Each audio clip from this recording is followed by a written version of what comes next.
দেশের বিভিন্ন জায়গায় হিন্দু সম্প্রদায়ের ঘরবাড়ি ও উপাসনালয়ে হামলার ঘটনা তদন্তে সংখ্যালঘু কমিশন গঠনের দাবি জানিয়েছে সংখ্যালঘু অধিকার আন্দোলন নামের একটি সংগঠন।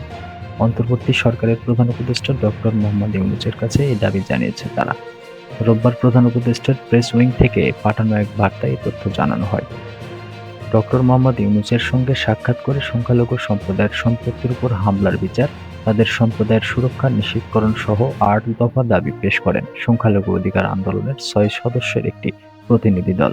তাদের দাবির পরিপ্রেক্ষিতে ডক্টর ইউনূস আশ্বস্ত করেন যে তার সরকার ধর্মীয় সংখ্যালঘুদের সদস্য সহ প্রত্যেক নাগরিকের মানবাধিকার রক্ষায় প্রতিশ্রুতিবদ্ধ।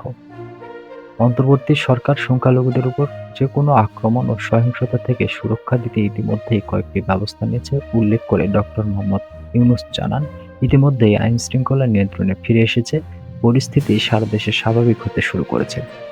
সাক্ষাতের সময় তথ্য ও আইসিটি বিষয়ক উপদেষ্টা নাহিদ ইসলাম, শ্রম ও ক্রীড়া বিষয়ক উপদেষ্টা আসিফ মাহমুদ উপস্থিত ছিলেন। এই দুই উপদেষ্টাও আশ্বস্ত করেছেন যে তারাও সংখ্যালঘু অধিকার আন্দোলনের দাবি পূরণের সর্বোচ্চ চেষ্টা করবেন।